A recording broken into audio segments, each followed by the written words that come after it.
واکسال گاڑی تیار کی، جبکہ بعد میں پاکستان کے مشہور زمانہ بیڈفورڈ ٹرک اس پلانٹ میں پر تیار کیے گئے۔ 1953 میں ایکسائڈ بیٹریز نے پاکستان کا پہلا بیٹری پلانٹ لگایا۔ 1954 میں علی موٹرز نے فورڈ موٹرز امریکہ کے ساتھ مل کر پہلی کار، ٹرک اور اس کے بعد پک اینڈ ڈراپ تیار کرنے کی غرض سے پلانٹ لگایا۔ 1956 میں ہارون انڈسٹریز نے ڈوجے امریکہ کے برانڈ نیم سے پک اپ تیار کیا۔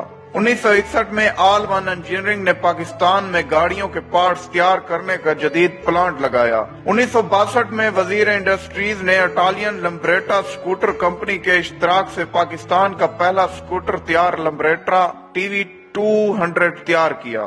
1962 میں کندھوالا انڈسٹریز نے امریکہ جیپ کمپنی کے مختلف model series CJ5، CJ6، CJ7 ملک میں پہلی بار تیار کی۔ 1963 میں جنرل ٹائرز نے کراچی میں پہلا ٹائروں کا پلانٹ کانٹل ٹائرز جرمنی کے تعاون سے قائم کیا۔ 1963 میں ہائسن گروپ نے امریکہ مارک ٹرک کی پیداوار شروع کی۔ 1964 میں رانا ٹریکٹرز موجودہ ملت ٹریکٹرز نے میسی فرگوسن ٹریکٹرز کی ملکی سطح پر پیداوار کا آغاز کیا۔ 1964 میں نیشنل موٹرز کو خٹک خاندان نے خریدا تو وہ کندھارا موٹرز انڈسٹریز بنی۔ 1964 ہی میں راجہ موٹرز نے اٹالین مشہور زمانہ ویسپا سکوٹر کی پاکستان میں پیداوار شروع کی۔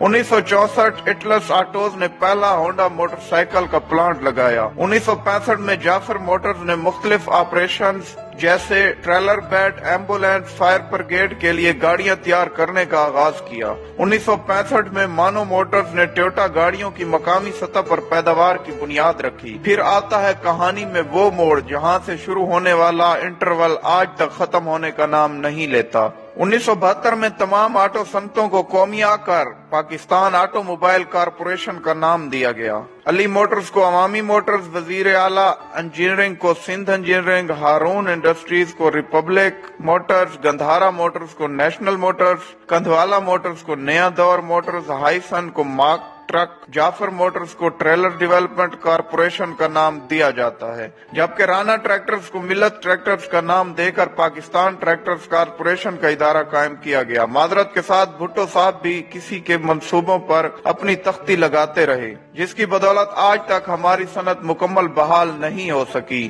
اگر یہ تمام ادارے اپنے اصل مالکان کے پاس ہوتے تو آج پاکستان کے اپنے برانڈ لانچ ہو چکے ہوتے۔ آج ہمارے ملک کی بنی گاڑیاں، موٹر سائیکل، ٹریکٹر اور ٹرک دوسرے ممالک کی سڑکوں پر نظر آ رہے ہوتے، بالکل ایسے جیسے ٹاٹا اور مہندرا کی مصنوعات عرب دنیا اور افریقہ میں نظر آ رہی ہیں۔ آج ان قومیائی گئی صنعتوں میں صرف 3 ٹوٹی پھوٹی حالت میں کسی نہ کسی طرح زندہ ہیں، باقی سب کا وقت کے ساتھ انتقال ہو چکا ہے۔ 60 کی دہائی تک پاکستان میں انڈسٹری فروغ پا رہی تھی، یہاں فیکٹریاں، ملیں اور کارخانے لگ رہے تھے۔ بجائے ان کاروباری خاندانوں کے مشکور ہونے کے، وہ سیاسی سرگرمیوں کو زندہ رکھے ہوئے تھے۔ ہمارے ہاں سرمایہ دار کو ہمیشہ دشمن سمجھا گیا۔ رہی صحیح کسر بھٹو کے سوشلزم کے خواب نے پوری کر دی۔ ہمارے ہاں نظمیں پڑھی جانے لگیں چھینو مل لٹیروں سے، چنانچہ ایک دن بھٹو صاحب نے نیشنلائزیشن کے ذریعے یہ سب کچھ چھین لیا۔ لوگ رات کو سوئے تو بڑے وسیع کاروبار کے مالک تھے، صبح جاگے تو سب کچھ ان سے چھینا جا چکا تھا۔ بھٹو نے 31 صنعتی یونٹ، 13 بینک، 14 انشورنس کمپنیاں، 10 شپنگ کمپنیاں اور 2 پیٹرولنگ کمپنیوں سمیت بہت کچھ نیشنلائز کیا۔ اسٹیل مل کارپوریشن آف پاکستان ان کے جائز مالکان سے چھین لیا گیا۔ مزدوروں اور ورکرز کو خوش کرنے کے لیے سوشلزم کے نام پر یہ واردات اس بےہودہ طریقے سے کی گئی۔ شروع میں کہا گیا حکومت ان صنعتوں کا صرف انتظام سنبھال رہی ہے، جبکہ ملکیت اصل مالکان ہی کی رہے گی۔ پھر کہا گیا ان صنعتوں کے مالک بھی حکومت ہوگی۔ پہلے کہا گیا کسی کو کوئی ذرے تلافی نہیں ملے گا، پھر کہا گیا دیا جائے گا۔ کبھی کہا گیا مارکیٹ ریٹ پر دیا جائے گا، پھر کہا گیا ریٹ کا تعین حکومت کرے گی۔ عمران خان کے مشیر رزاق داؤد کے دادا سیٹھ احمد داؤد کو جیل میں ڈال کر ان کا نام ECL میں ڈال دیا گیا۔ بعد ازاں وہ مایوس ہو کر امریکہ چلے گئے اور وہاں تیل نکالنے کی کمپنی بنا لی۔ اس کمپنی نے امریکہ میں